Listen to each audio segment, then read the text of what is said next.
Bismillahirrahmanirrahim. Alhamdulillahi rabbil alamin. Wassalatu wassalamu ala asyrafil anbiya'i wal mursalin Sayyidina Muhammadin wa ala alihi wa sahbihi ajma'in. Alhamdulillah, kita lanjutkan pelajaran hadis arba'in. Kita sudah sampai di hadis yang ke-20 dari 40 hadis karangan Al-Imam An-Nawawi, Yahya bin Sharafuddin An-Nawawi. Al-hadithul 'ishrun. Idza lam tastahi fasna' ma syi'ta. An Ibnu Mas'udin Uqbah bin Amr al-Ansari al-Badri radhiyallahu anhu qala Rasulullah sallallahu alaihi wasallam inna mimma adraka an-nasu min kalamin nubuwatil ula idza lam tastahi fasna' ma syi'ta. Rawahul Bukhari. Hadis yang ke-20 dari Ibnu Mas'ud Uqbah bin Amr Al-Ansari Al-Badri, semoga Allah meridainya. Dia berkata, Rasulullah sallallahu alaihi wasallam bersabda, inna mimma adrakan nas min kalamin nubuwatil ula. Sesungguhnya daripada sesuatu yang didapatkan, yang dijumpai manusia berupa perkataan-perkataan para nabi terdahulu. Artinya ada peninggalan-peninggalan nabi terdahulu sebelum nabi kita Muhammad sallallahu alaihi wasallam, yaitu idza lam tastahi fasna' ma syi'ta. Apabila engkau tidak memiliki rasa malu, maka berbuatlah apa yang engkau ingin perbuat, apa yang ingin engkau kehendaki. Nah, hadirin hadirat yang dimuliakan oleh Allah Subhanahu wa taala, para ulama menjelaskan makna idza lam tastahi fasna' ma syi'ta. Ini setidaknya memiliki dua makna. Yang pertama, idza lam yakun haya fa'mal ma syi'ta. Artinya apabila engkau tidak memiliki rasa malu, maka perbuatlah apa yang engkau ingin perbuat. Perbuatlah sesukamu apa yang ingin engkau mau. Nah, dari sini sebenarnya maksudnya adalah ancaman sebenarnya, semacam ancaman. Kalau diistilahkan itu tahdid.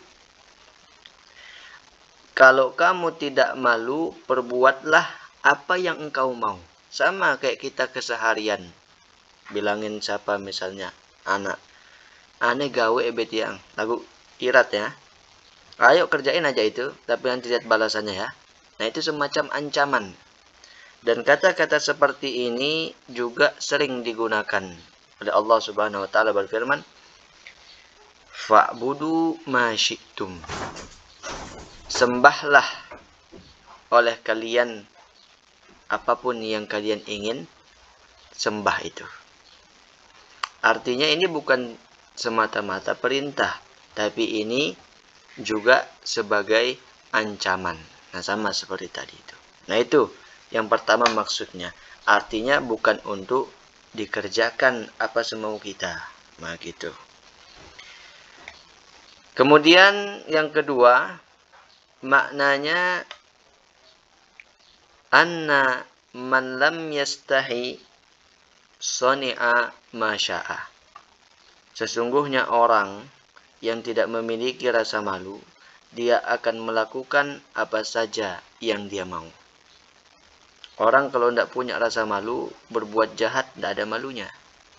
Orang kalau tidak punya rasa malu berbuat maksiat tidak ada malunya. Nah itu perlu ini kita hindarkan sifat-sifat seperti itu. Hadirin hadirat yang dimuliakan oleh Allah Subhanahu wa taala, sebagian ulama juga mengatakan al-haya hayaani. Hayaun mahmud wa hayaun madmum. Malu itu terbagi menjadi dua. Ada malu yang terpuji, ada malu yang tercela. Malu yang tercela, bagaimana malu yang tercela itu? Malu yang tercela itu artinya sifat malu yang ada pada diri seseorang. Kemudian dengan sifat malu itu mencegahnya untuk berbuat baik. Nah ini malu tercela namanya. Malu yang dicela, bukan malu yang terpuji. Dia punya rasa malu, tapi dengan rasa malu itu malah mencegah dia berbuat kebaikan. Misalnya contoh, malu untuk bertanya perihal perkara tentang agamanya. Apalagi terhadap perkara-perkara hukum halal haram misalnya. Dia malu bertanya sesuatu yang dia tidak pahami dalam agamanya. Padahal itu penting untuk diketahui. Ini tadi apa maksudnya guru ini? Apa maksudnya ustaz ini? Apa maksudnya tuan guru ini? Nah itu nggak apa-apa ditanyakan. Tanyakan saja kalau memang nggak mengerti. Tentunya bertanya dengan cara yang baik. Ini tidak mengerti. Mau bertanya malu, takut. Nah ini tidak dibenarkan yang seperti itu. Malu yang seperti itu. Makanya dikatakan oleh para ulama juga, la yanalul ilm mustahi wala mustakbir.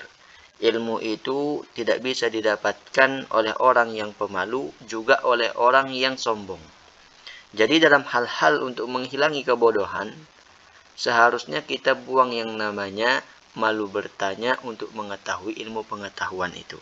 Karena malu seperti itu bukan malu yang terpuji, itu malu yang tercela yang seperti itu.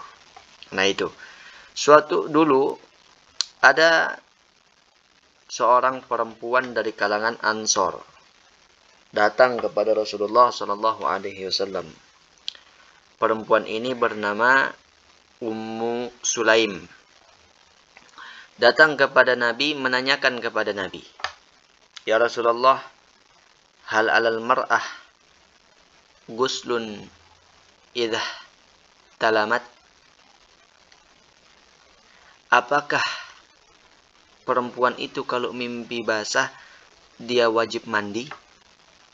Nah ini sebenarnya pertanyaan ini membuat perempuan ini malu. Sebenarnya dia yang mengalami itu.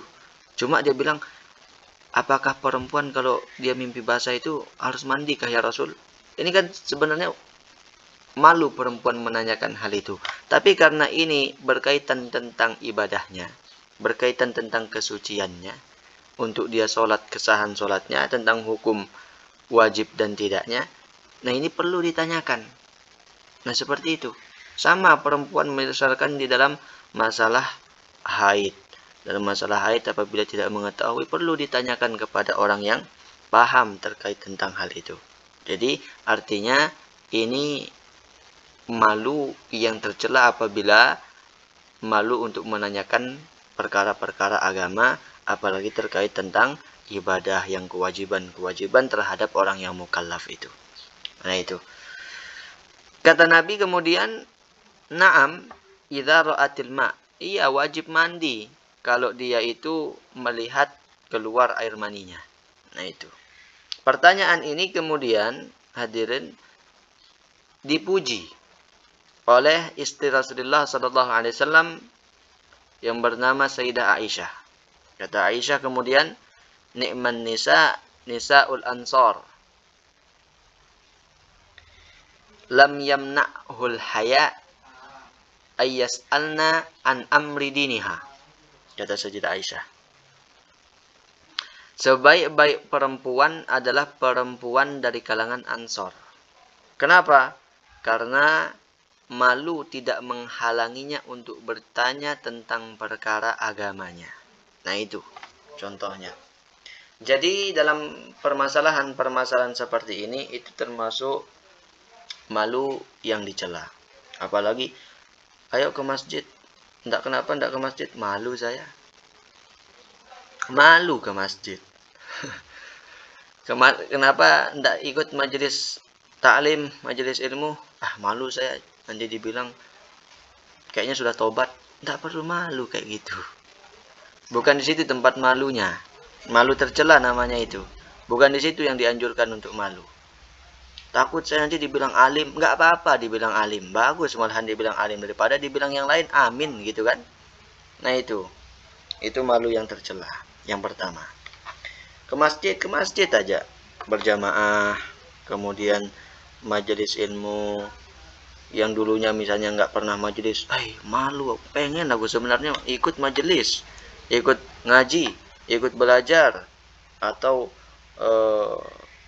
apa mungkin. Tapi malu aku nanti dibilang, tumben ini, enggak apa-apa tumben. Daripada enggak, kan begitu. Enggak apa-apa itu, bukan malu yang tercela ya. Yang seperti itu yang dianjurkan. Nah, itu yang pertama ya. Kemudian yang kedua, ada malu yang terpuji. Malu yang terpuji itu bagaimana? Malu yang terpuji itu khuluqun yab'atsu ala tarkil qabih wa fi'lil khair. Malu yang terpuji itu adalah malu yang membuat seseorang itu meninggalkan kejahatan, sesuatu yang kejahatan, sesuatu yang buruk dan melakukan perkara-perkara yang baik. Nah, sifat malu seperti ini yang bisa membuat orang itu meninggalkan kejahatan, kemudian malu melakukan kejahatan dan malu untuk tidak melakukan kebaikan. Nah, sifat malu ini kedudukannya sangat tinggi. Ada orang malu, maksiat kepada Allah malu. Nah, ini menunjukkan kualitas iman seseorang itu tinggi. Yang seperti ini. Rasulullah Shallallahu Alaihi Wasallam bersabda, al-haya syu'batun minal iman. Malu itu cabang atau bagian dari yang namanya iman itu. Ada orang malu yang terpuji itu artinya malu yang mendorong seseorang itu berbuat kebaikan. Malu dia tidak berbuat kebaikan. Dan malu yang terpuji itu adalah malu yang menjauhkan seseorang itu berbuat kejahatan. Nah, itu malu yang terpuji. Orang yang melakukan, artinya orang yang tidak melakukan, tidak malu ketika melakukan maksiat gitu. Kemudian orang yang tidak malu, tidak melakukan kebaikan, itu pertanda imannya lemah. Ini semuanya orang di sekitarannya pergi ma'had misalnya, pergi ngaji. Kemudian seharusnya orang ini ada malu. Malu saya ini. Semua teman-teman saya ini pergi semua belajar ini. Nah itu. Semuanya ketika azan, semuanya berbondong-bondong sholat berjamaah. Tokonya semuanya tutup. Dia sendiri tokonya yang buka. Seharusnya ada malu. Malu yang untuk tidak malu ketika tidak melakukan kebaikan. Malu ketika melakukan kejahatan. Nah, ini malu yang terpuji. Yang seperti itu. Malu tidak tepati janji. Besok saya janji akan bayar hutang saya. Malu tidak ditepati. Nah, ini malu yang terpuji. Malu yang mendorong seseorang itu malu untuk tidak berbuat baik. Dan malu yang menjauhkan seseorang itu berbuat maksiat. Nah, itu malu yang terpuji namanya seperti itu. Nah, itu yang perlu kita tanamkan, malu yang seperti itu. Ibnu Abbas juga berkata, al-haya wal iman fi qaran. Malu dengan iman itu satu paket. Fa idza nuzi al-haya tabi'ahul akhar. Apabila malunya ini dicabut, maka imannya juga ikut. Nah, itu. Al-haya wal iman fi qaran. Malu dan iman itu satu paket. Kalau satunya dicabut, ikut juga yang lain. Kalau malunya dicabut, maka ikut juga yang lain. Ini yang perlu kita tanamkan, sifat-sifat yang seperti ini tuh. Malu. Malu dalam hal yang terpuji sebagaimana yang kita contohkan tadi itu. Bahkan tentu junjungan kita, panutan kita adalah orang yang paling malu, yaitu Rasulullah Shallallahu Alaihi Wasallam. Berkata juga Salman Al-Farisi juga pernah berkata, apa katanya? Aku lebih suka dibunuh oleh orang, kemudian aku hidup lagi, dibunuh aku lagi, hidup lagi, dibunuh aku lagi, hidup lagi. Itu lebih aku sukai dibandingkan auratku terlihat. Dibandingkan aku malu kalau auratku itu kelihatan. Nah, ini menunjukkan betapa tingginya kualitas iman seorang Salman Al-Farisi itu, yaitu tentang perihal menutup aurat. Karena aurat ini adalah sesuatu yang harus ditutup, karena dia termasuk celah, aib, sesuatu yang kurang, yang harus ditutup. Tidak boleh terlihat kecuali oleh orang-orang yang berhak untuk melihatnya. Terlebih dalam permasalahan ini, wanita, perempuan, wanita-wanita muslimah, itu seharusnya orang yang malu terhadap aurat itu. Kalau perempuan sudah tidak malu membuka aurat, nah itu pertanda imannya kurang yang seperti itu. Tidak iffah dia perempuan kalau dia membuka aurat itu. Perlu diperhatikan juga untuk tentunya keluarga kita itu. Nah, hadirin hadirat yang dimuliakan oleh Allah Subhanahu wa taala, Rasulullah Shallallahu Alaihi Wasallam juga bersabda, al-haya la ya'ti illa bi khair. Malu itu tidak mendatangkan kecuali kebaikan. Artinya kalau orang masih memiliki sifat malu, akan ada kebaikan-kebaikan yang datang pada orang itu. Bahkan di dalam hadis yang lain juga Rasulullah Shallallahu Alaihi Wasallam bersabda lagi, istahyi minallah haqqal haya. Malulah kepada Allah sebenar-benarnya malu. Jadi sebenarnya yang lebih utama intinya itu kita tanamkan malu kepada Allah Subhanahu wa taala, bukan kepada manusia. Cuman malu kepada manusia itu sebagai contoh, sebagai alamat tanda. Kalau dia sudah malu kepada manusia, wong kepada manusia saja dia sudah malu, apalagi kepada Allah, kan begitu. Nah, itu maksudnya. Nah itu, jadi ini sifat-sifat malu yang terpuji, yang mendorong untuk berbuat baik, kemudian menjauhi kemaksiatan, itu perlu kita tanamkan di dalam diri kita itu. Karena dengan malu itu banyak juga mendatangkan kebaikan-kebaikan. Nah, hadirin hadirat yang dimuliakan oleh Allah Subhanahu wa taala, para ulama juga memberikan kita cara, menjelaskan kepada kita bagaimana memperoleh rasa malu itu. Terlebih malu kepada Allah Subhanahu wa taala. Itu diajarkan oleh para ulama agar kita bisa malu. Cara memperoleh rasa malu itu dikatakan wa yuktasabul haya minallah bima'rifati qurbih min ibadih wa btila'i alaihim wa ilmih. Malu itu bisa diperoleh dengan cara menanamkan di dalam diri kita bahwa Allah ini mengenal kita. Kemudian kita tanamkan bahwa Allah ini melihat kita. Kemudian juga kita tanamkan bahwa Allah ini mengetahui segala gerak-gerik kita dimanapun kita berada dalam kondisi apapun. Nah, ini yang perlu ditanamkan. Orang tidak akan bisa malu kepada Allah kalau tidak menanamkan bahwa Allah dekat dengan dirinya. Allah selalu mengetahui apa yang dia lakukan dimanapun dia berada dan dalam kondisi apapun, bersama siapapun, orang ramekah atau orang sendiri. Nah, ini pertama caranya kita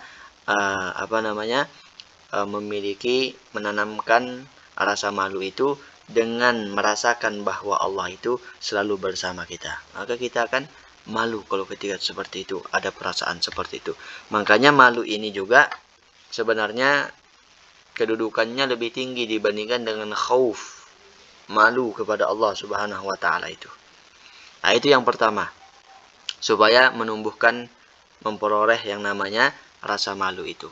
Kemudian yang kedua, supaya timbul malu itu adalah wa bi ihsanihi ilaihi wa taqsirihi iyyah. Dengan cara meyakinkan, menanamkan dalam hati kita betapa banyaknya kebaikan yang Allah berikan kepada kita, sedangkan kita taksir, sedangkan kita itu kurang dalam menunaikan hak Allah yang ada pada diri kita. Nah, dengan cara seperti itu, kita lihat di setiap detik, di setiap waktu, di setiap keadaan, Allah selalu memberikan kita banyak nikmat. Bermacam-macam Allah berikan kita nikmat. Sehat Allah berikan kita nikmat. Nah itu.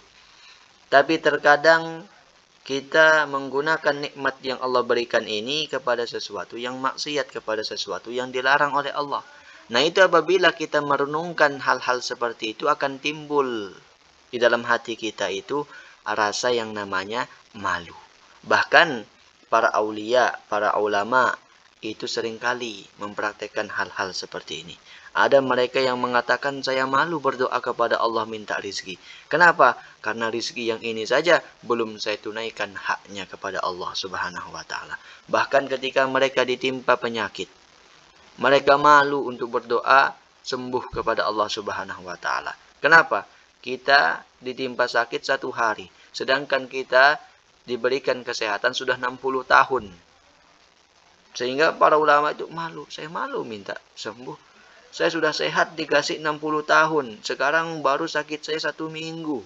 Allah.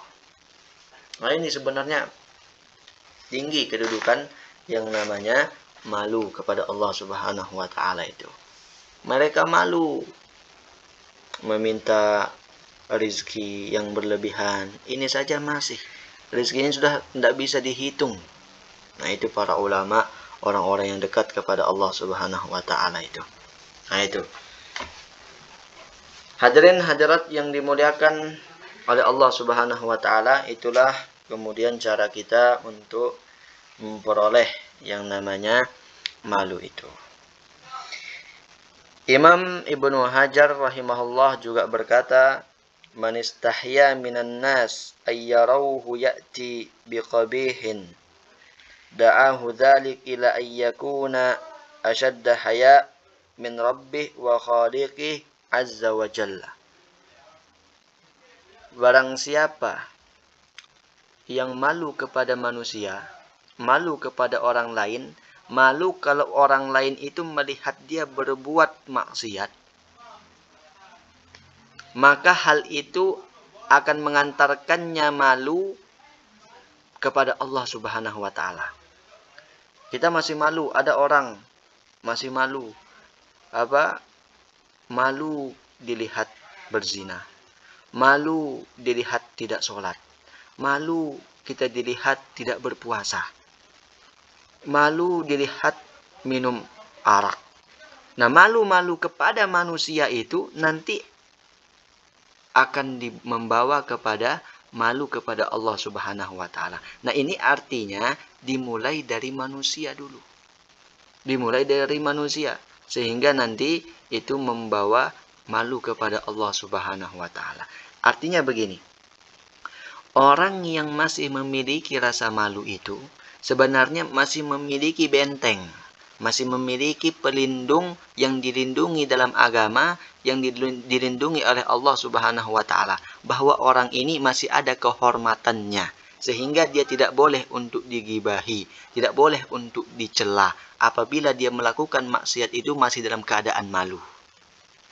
Tapi orang yang sudah membuang rasa malunya ketika dia maksiat, orang seperti itu sudah tidak ada kehormatannya lagi dalam agama. Sudah boleh digibahi.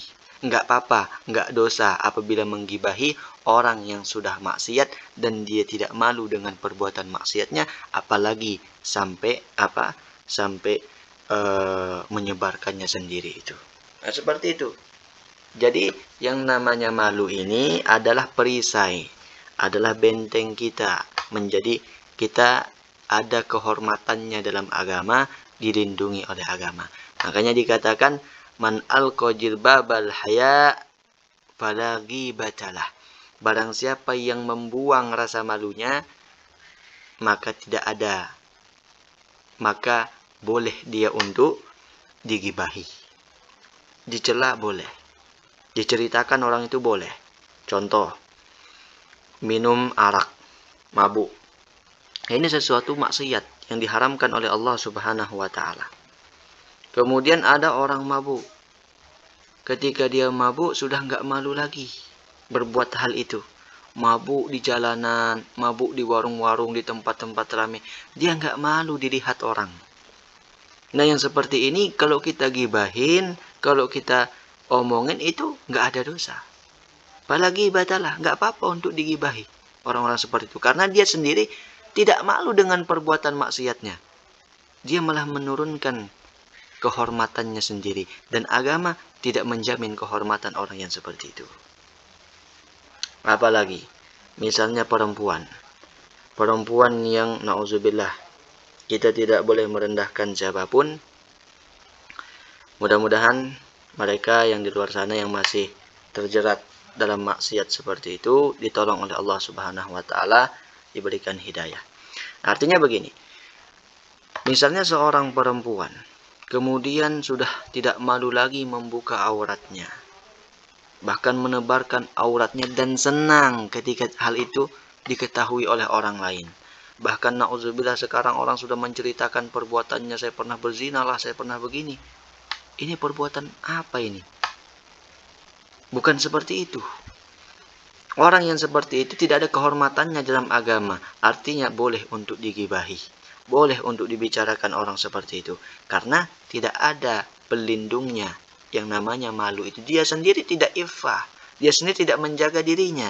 Tapi kalau orang yang masih malu ketika dia maksiat, itu haram untuk kita gibahi. Berdosa kita untuk menggibahi, untuk mencela mereka. Dilarang kita seperti itu. Karena dia sendiri malu dengan perbuatan maksiatnya. Itulah nilai malu itu. Bisa menjadi pelindung diri kita, benteng diri kita, menjaga kehormatan kita dalam agama. Nah itu yang penting kita harus ketahui. Nah itu. Jadi hadirin hadirat yang dimuliakan oleh Allah Subhanahu wa taala, itulah malu. Al-Imam Al-Hasan Al-Basri juga berkata, "Thalathatun la ghibata lahum." Ada 3 kelompok orang yang enggak apa-apa digibahi.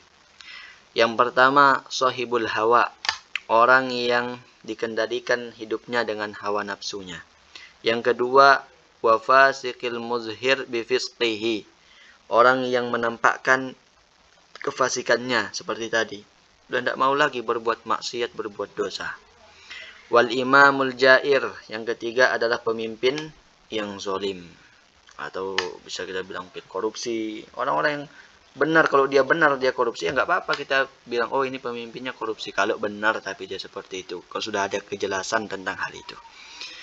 Imam Fudail bin Iyad juga berkata, khamsun min alamatis syaqa. Ada 5 tanda orang itu celaka.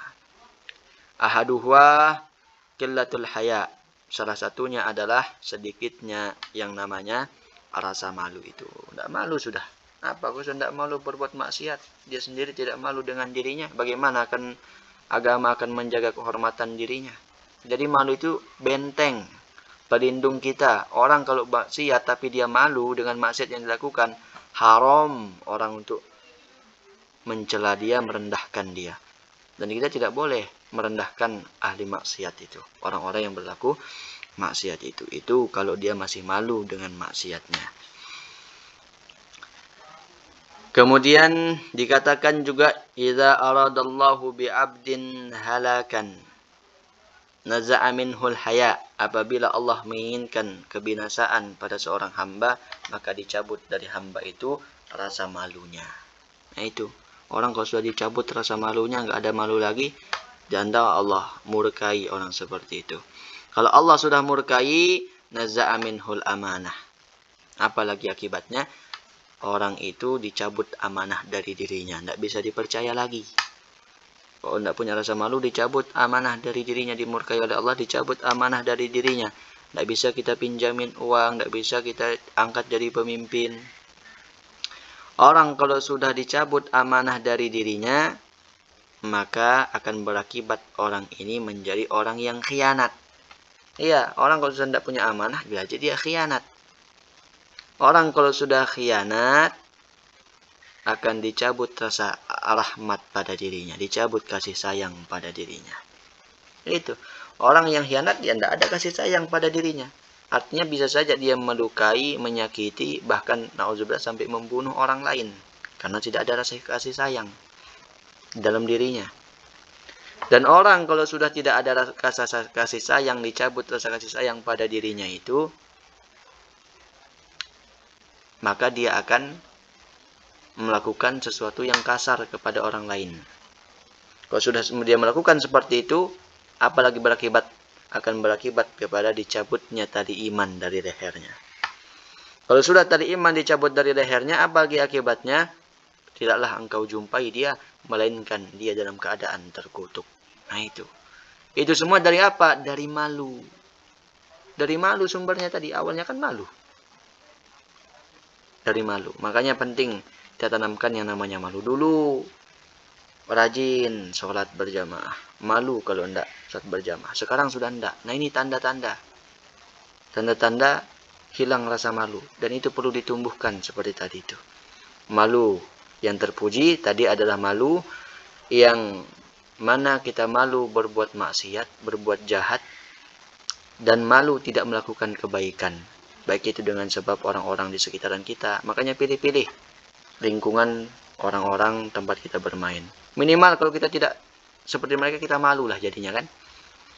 Kita mondok, lagi anak yang mondok. Nah itu. Malu kalau temannya mahat, dia enggak. Nah itu perlu itu. Mudah-mudahan kita bisa mengamalkan apa yang kita ketahui. Jadi malu ini kedudukannya sangat tinggi di sisi Allah Subhanahu wa taala, terlebih malu kepada Allah Subhanahu wa taala. Sampai di sini dulu. Nanti kita lanjutkan di hadis yang ke-21 insyaallah. Allah Subhanahu wa taala alam.